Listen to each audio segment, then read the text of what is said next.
Stanford researchers found out that people that are constantly self-monitoring, whether people like them, whether they say the right things, whether they look good, end up more exhausted, less creative, and way more anxious.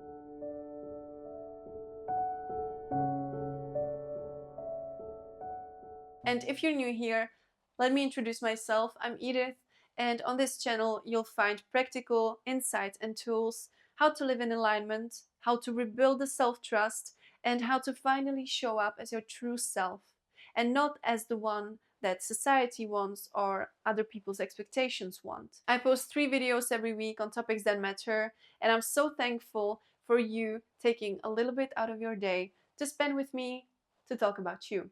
Let's get into it. Now think about it. When was the last time you went out with your friends and you just immediately put on the mask? Faking confidence, it only shows to your brain and to your true self that it's not safe to be your true self, that it is not enough to be your true self. That's why you need to borrow something else.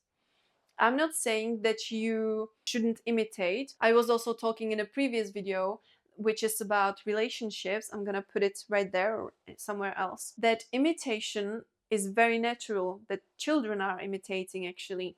And this is the only way how you learn. But there is a difference between saying, yes, currently I'm focusing on this person and I'm taking, for example, I'm creating my alter ego out of this person, and I am deliberately and willingly going to choose one thing if the way how the person talks resonates deeply within you. There is absolutely no shame, and it's actually amazing if you really study the person and take everything that you like on that person and apply it on yourself, because this is literally how you create yourself. And you're more than welcome to be a little puzzle of the best things that you see in others. This is how you basically become successful or create the life that you want. You know, confidence is very quiet. The fake confidence is extremely loud. This is thing that a confident person really knows, because maybe he came through both. I definitely came through both. Just to impress others?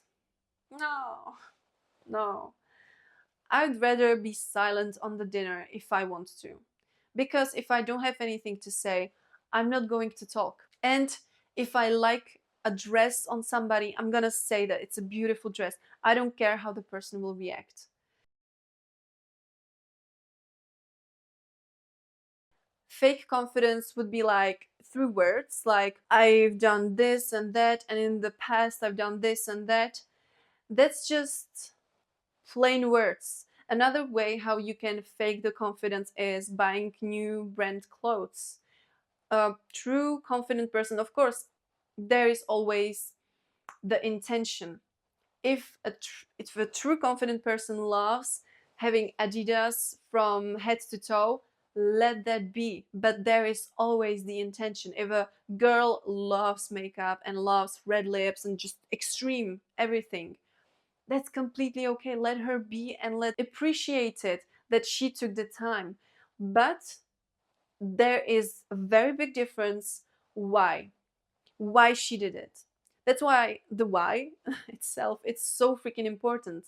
The answer on the why. Faking confidence or being confident is, first of all, very easy. It's way easier than all the work that you need to do. Second of all, it is very safe and it works at that moment. In that particular moment, you really feel extremely confident. But what it does in the long run, every time you do anything with the behind thought, I'm doing this so that I would become more in front of others, so that they would take me seriously, so that they would take me like I am enough, like I have the value. Every time you do something, anything actually, with this intention, and you know that intention, in the back of your head, you are well aware of that, you teach your brain that being who you truly are isn't enough. And that beliefs also slowly corrodes your self-trust. Oh, and creativity, forget it. There is no space for something so expensive as creativity, time wise and energy wise, because you're busy with hyper analyzing everyone else, with analyzing yourself, self controlling, and paying attention. So you can not afford energetically any more attention inwards, any more attention to your ideas, to the flow. You just cannot afford to give in to your creativity because you are robbed by all these external. And if nothing changes, here's where this road leads. You'll become brilliant at performing, but you'll actually be so good that you completely forget who you really are. And you'll stop taking creative risks because risks expose the real you. And your energy will tank because wearing a mask, it's like carrying weights everywhere you go. And maybe the scariest part, over time, as you keep performing, you literally forget what the real confidence feels like. How do you feel when you feel truly steady within yourself? The feeling is more like leaning back, observing, and not be too reactive. And the fake confidence, it feels like being up, being light, like I'm gonna put a little picture here so that you know, like this little animal, and you still need to self-control, overanalyze everything. You are like a big freaking computer, but not just one, but like thousands of computers that needs to figure out, and your brain has so many tabs open, and it's just a pure chaos. But you know only this state, so you feel like it's already a normal state. But over time, what can this lead to? How can a computer with million tabs open react? It just collapses. The word confidence comes from Latin confidere. The con means with, and fidere means trust. What that means is that the very origin of confidence is trust in yourself. So now, can you imagine how a person who is buying all that stuff just to impress others, to make him believe that he is worth more, how much of a, or how little of a self trust is in that person? So, always when you do anything, other people will have the opportunity to see. Like, ask yourself, do I do that because I trust myself? Or do I do this because I don't trust myself? Remember how I was talking about the collapse of all the tabs and of the whole computer? This was my own story. I was extremely self conscious and I wasn't having a bit of self trust in myself. I'm also on my journey of trying to figure out why that was so high. It was from childhood. And it was definitely because my worth was put on my outputs, on the way what I do, and not on the fact that I'm alive, because that is the real worth. Like, also the fact that you're here is miracle. So only that's the fact why you're worth, like that you're here. You've come through a big test and big race, honestly, before you came here. In my case, it was really putting the worthiness on the output. And so once I wouldn't have any output, the whole self concept would go so low that I really started to do something. I started to play with my hair. I started to lose weight as hell. I started to really wake up at 5 a.m. in the freaking winter and run 7 kilometers just to feel the worth, just to chase something. I know that waking up at 5 a.m. and running 7 kilometers is for someone for guys mainly, completely fine. But for me, for a woman, I know that this wasn't very natural. Yet I still did that, just to show myself through actions that I am worthy, so that I would come to the room and I would be able to really speak with a steady voice to other people. And it was somewhat successful. However, as I said, many tabs open, so much of things to do outside of my own world, to hyperanalyze everyone's faces, as we do these little tiny micro expressions. I was paying attention to all this, and it was really draining me. And yeah, then I really stopped talking to everyone. I would say that this was the collapse. I wasn't replying to any messages. I was just at home and I would be journaling. As I journaled more and more, I've actually realized it's not just by accident in my life, this feeling of feeling not worthy or not enough. It's because of this. Okay, this is from my childhood. Wow, okay. And this person had this kind of influence over me. Okay, good, good. And then when I started journaling and when I started to see, also, I was watching lots of videos and lots of podcasts, mainly The School with Greatness. It was really one of the best podcasts that when I was, I don't know, like 18, when I was listening. It was amazing and it helped me so much.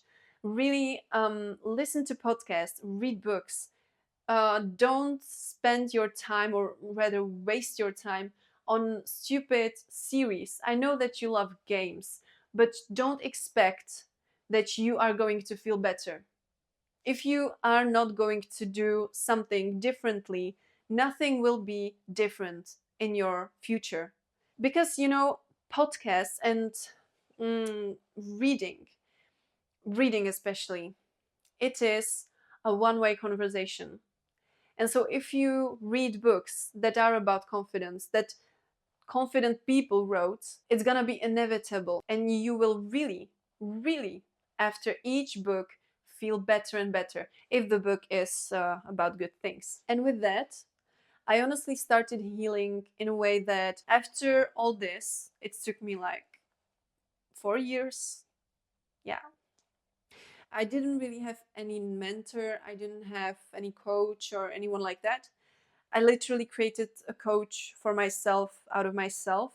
That's why I'm also doing these videos now, because I want to share what I learned on my journey. And it's quite incredible how you can literally, only with your mind, with your diligence and persistence, achieve anything. I'm telling you, if one thing you want to do, if you're not feeling like truly confident, you want to grind on how to be confident. You want to grind on the way. You want to grind to the way to be confident. Confidence is better than outfit. You can be dressed in Chanel and you can be like this. Like, people, of course, will maybe notice your fit, but no one will notice your face because you are so invisible. And the only person that's stopping you, again, go to that mirror labyrinth alone. I had so much more energy, and I still have even more and more energy. I have the power of my own reactions. I know that they probably should take the power over their reactions as well and don't blame anyone else. And I'm just so astonished how actually simple that was, but it wasn't easy. And it took some time and it took a lot of effort, but I would never ever trade this for $1 billion. Now you imagine that, walking into a meeting, not needing to pump up, not needing to like control everything. Just go as you are. You know who you are, you know why are you there, and you know if your boss is good and if your boss is efficient, you know what the goal is of the meeting. And so you sit there and you are finally, for the first time, present. You don't overthink your answer.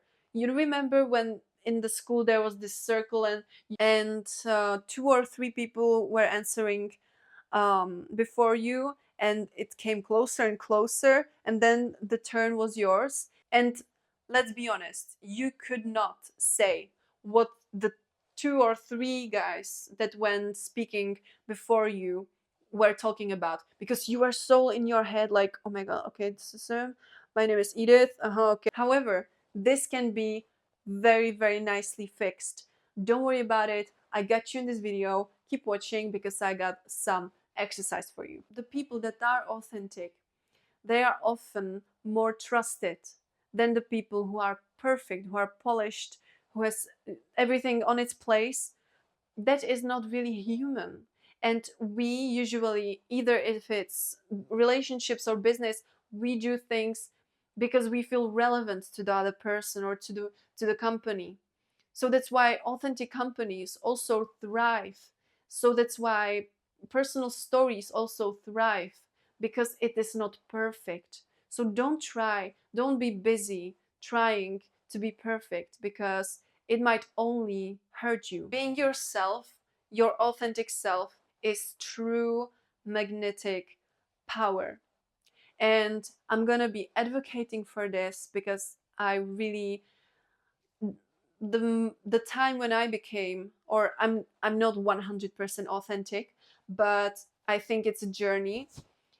However, if you are more aware about yourself, if you know that there is the place, if you believe in yourself that you can do anything, if you believe in yourself that you say, okay, if I want to get better in public speaking, I'm gonna just take some course on the public speaking, and I'm gonna work, of course, I'm gonna do the homeworks and everything, but then I'm gonna be better at public speaking. It's possible, definitely. Like, why would I bother with excuses, you know? And this is literally what makes you magnetic, what makes you also authentic. During the course, you might not know everything, and that's completely human, and that's maybe why people would really be attracted to you.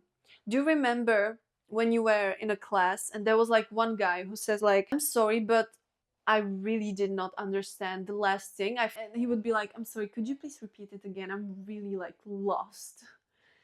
This is the most authentic and the most honest way how to connect with the teacher. So these honest people, they usually are remembered. It's way more than knowing it all. To just say, I'm completely lost. Could you please like repeat it again? Because there you see the effort. You see, confidence is also about the fact that you can say, I fucked up. I'm sorry, I fucked up. That's my fault. Yeah, I'm completely lost. I don't know what you're talking about, honestly. Can you please repeat it again? I want to understand it. You know that you are able to understand it, but you currently just don't know what the hell is the topic. And I'm gonna give you 2 tips on how to boost your confidence so that you would be literally the person who is attracting and who is more respected and way more trustworthy in the society, on the meetings, anywhere you go. Let's get into it. So, the first powerful way how to become more confident is to literally talk yourself into it. And I did this through meditation. I'm gonna tell you that power of meditation, relaxation, and then embedding the positive words into your mind are miraculous. It is, I don't care if it's a placebo, I don't care. But I'm telling you that it works.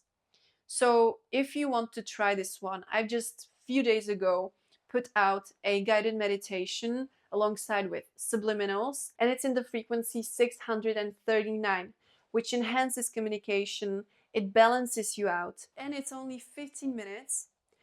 We're doing also body relaxation, because before you put anything into your mind, if you want to really retain the information, your body needs to feel relaxed. Your muscles need to feel that they're lying on a cloud. So we're gonna be first lying on a cloud, and then the affirmation is way more effective. By the way, if you want to learn anything, any subject, way more efficiently, do a body relaxation before, and play a very relaxing music once you're learning. You would be surprised. This practice is best when it's done in the morning or in the evening, just before your mind comes out of the beta phase, which is the least productive phase, and it's actually the phase where when we're awake. And so that's why the best time is really in the morning after you wake up. Drink some water, do the meditation 15 minutes, and that's it, or in the evening. And do this 21 days. This number is the most optimal to give your brain an information and feed it so long until it believes it and until it stores in the subconscious mind. Because don't forget that 95% of your life is a result of how your subconscious mind is programmed. And this meditation will reprogram the subconscious mind if you take 21 days in a row. And if you wouldn't take anything out of this video, please make sure you take this. The one and actually the most powerful and fastest cure to lack of confidence. Action. Take action. Do it. You can think about confidence. You can do guided meditations are reprogramming the confidence, so it will be way more easier to actually take the action. But doesn't matter if you would have to do only one thing that is connected with gaining more confidence. It is action. It is the willingness to face being embarrassed, some failures. It is the willingness to just go all in. You know how you will feel. Imagine the feeling, how you feel after you do something you really don't want. In my case, it's calling a doctor. I hate calling dentists. I don't like it. But I have to do it. I really am not going to be like, I'm not going to call this person because I don't feel like it. Leila Hormozi says it best. It is fuck your mood and follow the plan. This is the best mantra for building confidence, in my opinion. So if you need, stick it somewhere and print it and have it simply and have it in front of your face. Put it as a wallpaper. Be constantly reminded that confidence will not be a result of thinking about it, daydreaming about it. What really enhances the whole process and what, for example, the meditation does is the fact that you are going to be less resistant to call the doctor, for example, because your brain is operating a little bit differently. You know that a lie repeated 1,000 times becomes a truth? Well, this is exactly what we are doing.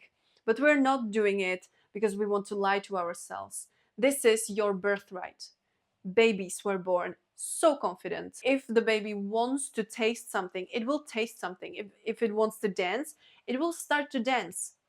Babies are actually the best teachers to confidence before society, forms them. I hope that you found a value in this video, and if you did, put a thumbs up. If you didn't like this video, put a thumbs down. If you want to talk about something specifically, write it in the comments. I'll be more than happy to create a video on your request. So yeah, thank you so much for watching and stay awesome.